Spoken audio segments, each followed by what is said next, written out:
கிறிஸ்துவுக்குள் மிகவும் பிரியமான சகோதர சகோதரிகளே, இயேசு கிறிஸ்துவின் நாமத்தினாலே உங்கள் யாவருக்கும் எனது அன்பின் நல்வாழ்த்துதலையும் வணக்கத்தையும் தெரிவித்துக் கொள்கிறேன். இன்றைய பகலின் குளிர்ச்சியான நாளின் தியான வசனம் யோவான் எழுதின சுவிசேஷம் 21ஆம் அதிகாரம் 19ஆம் வசனம். அவர் இதை சொல்லிய பின்பு பேதுருவை நோக்கி, என்னை பின்பற்றி வா என்றார். திபேரியா கடல் என்னப்படுகிற கலிலேயா கடற்கரையிலே இயேசுவும் சீடர்களும் அப்பங்களையும் கரி நெருப்பில் சுட்ட மீனையும் சாப்பிட்டார்கள். அதற்கு பிற்பாடு இயேசு தன் சீசனாகிய சீமோன் பேதுருவிடம், யோனாவின் குமாரனாகிய சீமோனே, இந்த சீசர்களிலும் அதிகமாய் நீ என்னிடத்தில் அன்பாய் இருக்கிறாயா என்று கேட்டார். அதற்கு அவன், ஆம் ஆண்டவரே, உம்மை நான் அதிகமாய் நேசிக்கிறேன் என்பதை நீர் அறிவீர் என்று கூறினான். அதற்கு இயேசு, என் ஆட்டுக்குட்டிகளை மேய்ப்பாயாக என்றார். இயேசு உயிர்த்தெழுந்து சீசர்களை 3 முறை பார்த்து, உங்களுக்கு சமாதானம் என்று கூறியிருக்கிறார். முதல் 2 முறை பூட்டப்பட்ட வீட்டுக்குள் யூதர்களுக்கு பயந்ததினால் ஒளிந்திருக்கும்போது இயேசு சென்று தன்னை அவர்களுக்கு வெளிப்படுத்தினார். 3ஆம் முறை சீசர்களை தரிசிக்கிற போது அவர்கள் எல்லாரும் ஆரம்பத்திலே செய்து கொண்டிருந்த வேலையாகிய மீன் பிடித்தலுக்கு சென்று விட்டார்கள். இவர்களை எப்படியாவது மனுஷர்களை பிடிப்பவர்களாக, ஊழியம் செய்கிறவர்களாக, என்னை மகிமைப்படுத்துகிறவர்களாக வாழ்ந்து அவர்கள் மரிக்க வேண்டும் என்று நினைத்து முதலாவது சீமோன் பேதுருவிடம் உரையாடுகிறார். 3 முறை என்னை நேசிக்கிறாயா என்று கேட்டு தன்னுடைய அன்பை அவனுக்கு வெளிப்படுத்தினார். அன்றிலிருந்து நான் இனி மீன் பிடிக்க செல்ல மாட்டேன், இயேசுவுக்காக ஆத்தும ஆதாயம் செய்து வாழுவேன் என்று தான் ரோம் நகரத்தில் தலைகீழாக சிலுவையில் அறையப்பட்டு கிபி 66 முதல் 68 கொல்லப்படும் வரை இயேசுவுக்கு மகிமையாக வாழ்ந்தார். இயேசு 3ஆம் முறை பேதுருவிடம், நீ என்னிடத்தில் அன்பாயிருக்கிறாயா என்று கேட்கும்போது, நீ இளவயதாக இருக்கும்போது உனக்கு இஷ்டமானபடி நடந்து திரிந்து ஊழியம் செய்வாய். நீ வயதானவனாய் இருக்கிற பொழுது உன் கைகளை நீ நீட்டுவாய், வேறொருவன் உன் கைகளை சிலுவையில் அறையுவான்.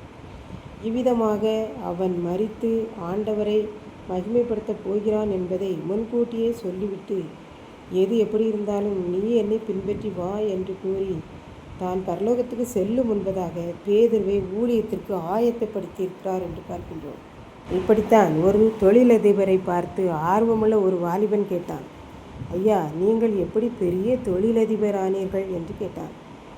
அதற்கு அவர் சொன்னார், உன்னை போல வாலிபனாக இருக்கிற பொழுது ஒரு சிறிய சாக்கில் பாத்திரங்களை வைத்து சைக்கிளில் கட்டி வைத்து ஊர் ஊராக தெரு தெருவாக சென்று பாத்திரங்களை வீடு தேடி சென்று கொடுத்தேன்.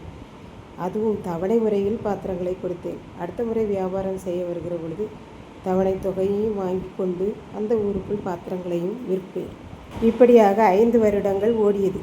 பின்பு ஒரு சிறிய பெட்டி கடை வைத்தேன். அதிலே பாத்திரங்களை வைத்து ஒரே ஒரு ஆள் வைத்து கொண்டு நான் கடையிலிருந்து வியாபாரம் பண்ணுவேன். அதுவும் தவணை தொகையில்தான் மக்களை பாத்திரங்கள் வாங்க வைப்பேன். அதற்கு அட்டை போட்டு கையில் கொடுத்து நான் ஊர் ஊராக சென்று பாத்திரங்களை விற்று பணத்தை வாங்கி வருவதற்கு நான் சம்பளத்திற்கு வைத்திருக்கிற அந்த ஆள் அதை பார்த்து கொள்வார். இப்படியாக 5 வருடங்கள் உருண்டோடியது. பின்பு டிவியில் விளம்பரம் செய்தேன். தவணை முறையில் ஃப்ரிட்ஜ், வாஷிங் மிஷின், டிவி எல்லாம் கிடைக்கும் என்பதால் மக்கள் வந்து வாங்குகிற அளவுக்கு பிரபலமாகிவிட்டேன். அதனால் ஒரு பெரிய கடையாக வைத்து விட்டேன். அதில் 20 பேர் வேலை செய்தார்கள். மக்கள் தவணை முறையிலே பொருட்களை வாங்குவதற்கு கூட்டம் கூட்டமாக வந்த வண்ணம் இருந்தனர். இப்பொழுது நாங்கள் யாரும் ஊர் ஊராக செல்ல வேண்டிய அவசியமில்லை. இப்படி கடினமாக இரவு பகல் பாராது உழைத்ததால் இன்று 5 இடங்களில் பெரிய கடைகளாக நான் வைத்திருக்கிறேன். என்னை நம்பி 500 குடும்பங்கள் வாழ்கிறது. அந்த அளவுக்கு நான் வேலை கொடுத்திருக்கிறேன் என்றார். தம்பி, நீங்கள் ஆர்வமாய் கேட்கிறீர்கள், என் வழியை பின்பற்றினால் நீங்களும் பிரபல தொழிலதிபர் ஆகலாம் என்றார். இதை கேட்டுக்கொண்டிருக்கும் எனக்கன்பானவர்களே, இன்றைக்கு நாம் யாரை பின்பற்றுகிறோம், எப்படி பின்பற்றுகிறோம் என்பதை சிந்தித்து பார்ப்போம். நம் இயேசுவும் இதைத்தான் சீமோன் பேதுருவிடம் கூறுகிறார். நீ என்னுடைய வழிகளை பின்பற்றி வா, அப்பொழுது எனக்கு கிடைத்தது போல உனக்கும் நிறைய ஆத்துமாக்கள் கிடைக்கும், கூடவே பாடுகளும் கிடைக்கும். பாடுகளை கண்டு பின்வாங்கி விடாதே. என்னை போலவே மரிக்கும் வரையிலும் பரலோகத்துக்கு ஆத்துமாக்களை ஆதாயப்படுத்து என்றார். அப்படி நாம் ஆத்துமாக்களை ஆதாயப்படுத்தி ஆண்டவருக்காக வாழ்வோம். கர்த்தருக்காக வாழ்ந்து அவருடைய வழியை பின்பற்றுவோம். இந்த வார்த்தைகளை கர்த்தர் தாமே ஆசீர்வதிப்பாராக. ஆமென். ஜெபம். அன்பின் ஆண்டவரே, இந்த அருமையான நல்ல நாளுக்காக நன்றியோடு ஸ்தோத்திரிக்கிறேன்.